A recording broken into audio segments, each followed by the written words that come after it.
রমজান মাসই হলো সে মাস যাতে নাজিল করা হয়েছে কোরআন। এই কোরআন হলো আমাদের সবার জন্য, গোটা মানব জাতির জন্য আল্লাহর পক্ষ থেকে চূড়ান্ত উপহার, যা মেনে চলার মাধ্যমে মানুষ আবার তার আদি নিবাস জান্নাতে ফেরত যেতে পারবে। কারণ তা আমাদের পিতা আদম আলাইহিসসালামকে উপহার দেওয়া হয়েছিল, যেন আমরা আল্লাহর নিকটবর্তী হতে পারি। এই আসন্ন রমজান মাসে আমরা আসলে কি উদযাপন করতে যাচ্ছি তার একটি ভূমিকা আপনাদের নিকট উপস্থাপন করলাম। আমরা আল্লাহর প্রতিশ্রুতির বাস্তবায়ন উদযাপন করতে যাচ্ছি। আবার বুঝতে চেষ্টা করুন, একটি প্রত্যাশার প্রতিশ্রুতির বাস্তবায়ন উদযাপন করতে যাচ্ছি। আবার বুঝতে চেষ্টা করুন, আপনারা অনেকেই হয়তো মনে করেন যে আপনি একসময় আল্লাহর অনেক কাছাকাছি ছিলেন, আমি অনেক ভালো মানুষ ছিলাম, বা আমার হৃদয় এখনকার চেয়ে আগে আরো পরিষ্কার ছিল। কোনো কারণে হয়তো আপনি সেই পথ হারিয়ে ফেলেছেন, আরো অনেক দূরে চলে গিয়েছেন। এখন আপনার মনে হচ্ছে যে আপনি আল্লাহর কাছ থেকে এতই দূরে চলে গিয়েছেন যে আপনার আর কোনো আশা নেই। শয়তানের ধোকায় পড়ে আপনি একদম হারিয়ে গেছেন, একদম হারিয়ে গেছেন। আর আমি আপনাকে এটা বলতে পারি, আপনি বা আমি আল্লাহর কাছ থেকে নিজেদের যতই দূরে মনে করি না কেন, আল্লাহ প্রথম যেই মানুষটিকে জান্নাত থেকে দুনিয়ায় পাঠিয়ে দিলেন, সেই দূরত্বের সাথে আমাদের এই দূরত্বের কোনোই তুলনা চলে না। সেটা খুবই বড় ডিমোশন ছিল। এমন একজন যিনি আল্লাহর এত নিকটে ছিলেন যে আল্লাহ সরাসরি তাঁর সাথে কথা বলতেন। তারপর আল্লাহ তাকে বললেন, তোমার সাথে আর সরাসরি কথা বলবো না, এখন থেকে তোমার সাথে ওহী পাঠানোর মাধ্যমে কথা বলবো। এত বড় ডিমোশন সত্ত্বেও তার আশা ছিল যে আল্লাহর পাঠানো ওহীর মাধ্যমে আমি আবার আল্লাহর কাছাকাছি যেতে পারবো। কোরআন আপনাকে জাহান্নামে পাঠাতে আসেনি। কোরআন তো বলছে না যে আপনার কোনো আশা নেই। কোরআন আল্লাহর প্রতিজ্ঞা যে আমরা যতই ভুল করি বা আল্লাহর কাছ থেকে দূরে চলে যাই না কেন, আমরা আমাদের আদি পিতা আদম আলাইহিস সালামের মতো হব এবং তওবা করে ফিরে আসব।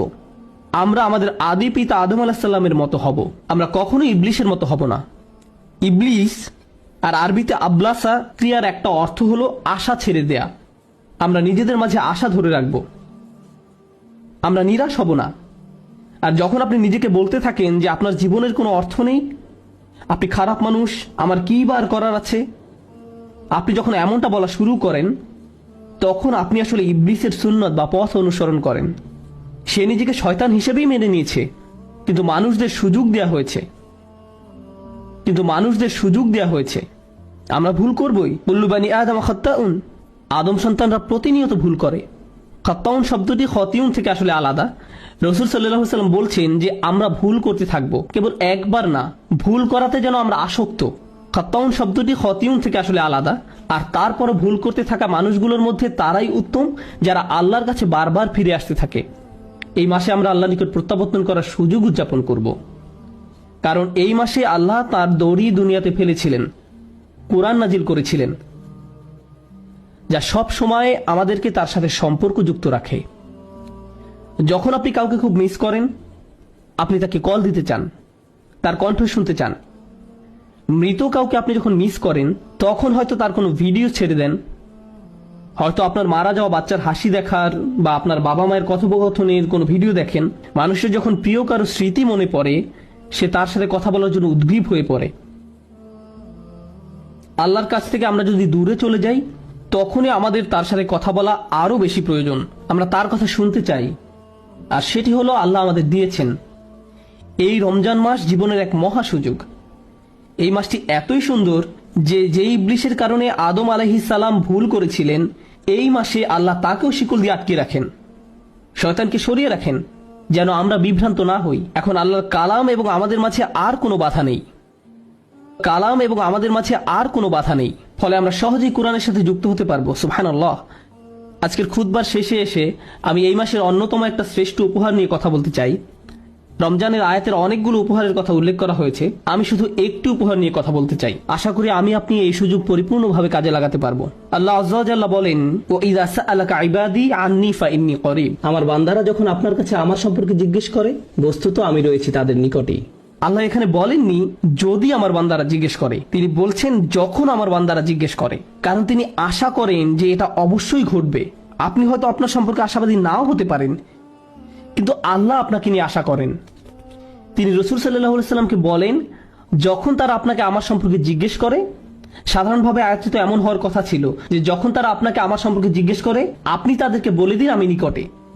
এটা বলার পর তিনি তার রাসূলের সাথে কথা বলা বন্ধ করে আপনার সাথে সরাসরি কথা বলা শুরু করলেন এবং বলেন, নিশ্চিতভাবেই আমি সন্নিকটে। আয়াতের মাঝখানে এসে বক্তব্যটি আর আল্লাহ এবং রাসূল সাল্লাল্লাহু আলাইহি ওয়াসাল্লামের সাথে না হয়ে আল্লাহ এবং আমার আপনার সাথে সরাসরি হয়ে গেল।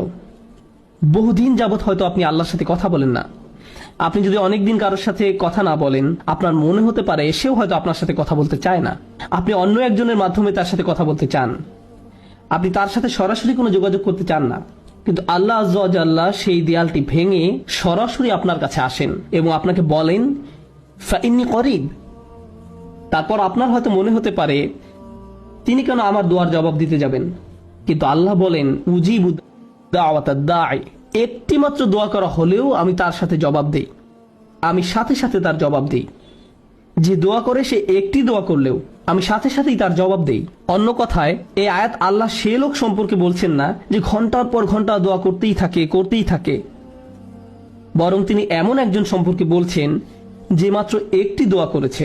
আল্লাহ এমন করে বলেন না যে ও সারা বছর তুমি পার্টি করে বেড়াতে, এখন তোমার কিছু একটা প্রয়োজন হয়েছে তাই আমার কাছে ছুটে এসেছো, দূর হও এখান থেকে। না না না, এমন ব্যক্তির দোয়ারও জবাব দান করি, তার এই একবারের দোয়াও। আর সেই ব্যক্তির যোগ্যতা কি? আমরা অনেক সময় মনে করি যে আপনি বড় কারোর সাথে কথা বলতে চান, আপনার কিছু যোগ্যতা থাকা দরকার। এরকমই হয় সব সময়। ধর্মীয় দৃষ্টিকোণ থেকেও মানুষ মনে করে আপনি যদি আল্লাহর নিকট কোনো প্রার্থনা করতে চান, আপনার উচিত ভালো পোশাক পরা, মসজিদে যাওয়া, দোয়া করার শ্রেষ্ঠ জায়গা হলো মসজিদে হারাম অথবা মসজিদে নববী। আরো ভালো হয় আপনি যদি পাপ করা বন্ধ করে দিয়ে দোয়া করতে পারেন। আর এই সবগুলোই সত্য, কিন্তু প্রত্যাশার এই আয়াতে আল্লাহ বলছেন দোয়া করার জন্য তোমার যে যোগ্যতা থাকা চাই তা হলো তুমি দোয়া করার জন্য প্রস্তুত। শুধু এটাই। আপনি হয়তো চরম অন্ধকারে নিমজ্জিত কেউ হতে পারেন, শুধু আল্লাহর নিকট ফিরে আসুন। আপনি কাউকে চমৎকৃত করার জন্য এটা করছেন না, কাউকে এটা দেখানোর জন্য করছেন না, অথবা আপনার আশপাশের কারো মন্তব্যের জন্য আপনি তোয়াক্কা করেন না। মানুষ হয় আপনাকে অতিরিক্ত ভালো মনে করবে অথবা অতিরিক্ত খারাপ মনে করবে। মানুষ মনে করতে পারে আপনি খুবই ভালো মানুষ, কিন্তু আপনি তো ভালো করেই জানেন আপনি কেমন। অথবা তারা মনে করতে পারে আপনি চরম কুপ্রবৃত্তির একজন মানুষ, আপনার মাঝে ভালো কিছুর অস্তিত্ব নেই। তারা আসলে আপনার সত্যিকারের অবস্থা জানে না। তো আল্লাহ জানেন, কিন্তু আল্লাহ জানেন এবং আপনি নিজে জানেন। মানুষের ভুল মন্তব্যের কারণে নিজেকে প্রতারিত হতে দিবেন না। অনেক সময় এমনকি আপনি নিজেও আপনার প্রকৃত অবস্থা জানেন না, কিন্তু আল্লাহ জানেন। লোকে আপনার সম্পর্কে ভালো বা মন্দ যাই বলুক না কেন, এর প্রতি কোনো গুরুত্ব দিবেন না। আপনি শুধু আল্লাহর নিকট ফিরে আসুন এবং তার নিকট দোয়া করুন। আশেপাশের সব কোলাহল ভুলে যান। আর যখনই আপনি দোয়া করবেন, আল্লাহ সাথে সাথেই তার জবাব দিবেন। এই একটি রমাদান প্রসঙ্গে, বিশেষ করে আল্লাহ যেহেতু রমজান মাসে কোরআন প্রেরণ করেছেন, তাই এই মাসে তাকে ডাকতে থাকুন, আল্লাহর কাছে বিভিন্ন জিনিস চাইতে থাকুন, আল্লাহর সাথে কথা বলুন। এই মাসে তাকে ডাকতে থাকুন, আল্লাহর সাথে কথা বলুন যখন আপনি একা থাকেন, আল্লাহর সাথে কথা বলুন যখন আপনি গাড়িতে থাকেন। আপনাকে আরবিতে কথা বলতে হবে না, তার সাথে পাঞ্জাবি, বাংলা, ইংরেজি যে কোনো ভাষায় আপনি কথা বলতে পারেন। আপনাকে তার সাথে বইয়ের ভাষায় কথা বলতে হবে না, সাধারণ কথ্য ভাষায় কথা বলতে পারেন। আল্লাহ সব ভাষা বুঝেন। আপনি যদি কোরআনের ভাষায় কথা বলতে না পারেন, সমস্যা নেই। আল্লাহ আপনার নিকট থেকে সর্বপ্রথম যে বিষয়টা চান তা হলো তার সাথে আপনি যোগাযোগ করুন, তার সাথে কথা বলুন, তাকে ডাকুন। কতজন মানুষ আসলে আল্লাহকে ডাকে, তার সাথে কথা বলে, তার নিকট কাকুতি মিনতি করে, কান্নাকাটি করে। এভাবে একা একা আল্লাহর সাথে কথা বলার সময় কেউ দেখে ফেলবে ভেবে আমরা বিব্রত বোধ করি। আল্লাহর সাথে কথা বলুন যখন আপনি গাড়িতে থাকেন। মানুষ ভাবতে পারে আমার হয়তো মাথায় সমস্যা আছে। এটা কি বলা হয় ঈমান বিল গায়ব, অদৃশ্যের প্রতি বিশ্বাস। আপনি যদি বিব্রত বোধ করেন তাহলে মনে হতে পারে আল্লাহ আসলে আপনার কথা শুনছেন না। যদি আসলে বিশ্বাস করেন যে আল্লাহ আপনার কথা শুনছেন, তাহলে তার সাথে কথা বলুন। মানুষ যাই মনে করুক না কেন, এই কথোপকথন শুধু আল্লাহ এবং আপনার মাঝে। তাই তিনি আপনাকে প্রস্তাব দিচ্ছেন যে যখনই তুমি আমাকে ডাকবে, আমি সাথে সাথে তার জবাব দিব। আর এর বিনিময়ে তিনি আপনার নিকট একটা জিনিস চেয়েছেন, একটা অনুরোধ করেছেন, ফালিয়াস্তাজিবু লি। কাজেই তাদের কমপক্ষে আমার ডাকে সাড়া দেওয়ার চেষ্টা করা উচিত। আপনি আল্লাহর সাথে কথা বলছেন আর আল্লাহ বলছেন হ্যাঁ আমি তোমার ডাকে সাড়া দিব, কিন্তু তোমারও আমার ডাকে সাড়া দেওয়া উচিত, বা অন্তত সাড়া দেওয়ার চেষ্টা করা উচিত। তিনি বলেননি সাড়া দাও, তিনি বলছেন সাড়া দেওয়ার চেষ্টা করো। ইস্তিজাবা, তুমি সাড়া দেওয়ার চেষ্টা করছো, এটা অন্তত আমাকে দেখাও। এখন আপনি যদি কারো ডাকে সাড়া দিতে চান, প্রথমত আপনাকে তার ডাক শুনতে হবে। কারো ডাক শুনতে না পেলে আপনার পক্ষে তো তার ডাকে সাড়া দেওয়া সম্ভব নয়। যদি কোনো প্রশ্ন করা না হয় তাহলে তার জবাব দেওয়ার কথা আসে না। সুতরাং আল্লাহ যেহেতু আপনাকে সাড়া দিতে বলেছেন, তার মানে তিনি আপনাকে প্রথমে তার কথা শুনতে বলছেন। কিন্তু কিভাবে আপনি আল্লাহর কথা শুনবেন? আর সেটা হলো আল কোরআন। যখন আপনি আল কোরআন তেলাওয়াত করছেন, যখন আপনি আল কোরআন শুনছেন, যখন আপনি কোরআনের আয়াত নিয়ে চিন্তা করছেন, আপনি এমন একটি বিষয় শুনছেন যার জবাব দেওয়া প্রয়োজন। এখানে আল্লাহ আপনার সাথে কথা বলছেন। সুতরাং এখন যেহেতু তুমি আমার সাথে কথা বলছো, আমাকেও তোমার সাথে কথা বলতে দাও। তুমি চাও যে আমি তোমার ডাকে সাড়া দেই, তাহলে তোমারও উচিত আমার ডাকে সাড়া দেয়া। এই আলোচনা থেকে আমরা বুঝতে পারি কোরআন আসলে মূলত একজন প্রভু আর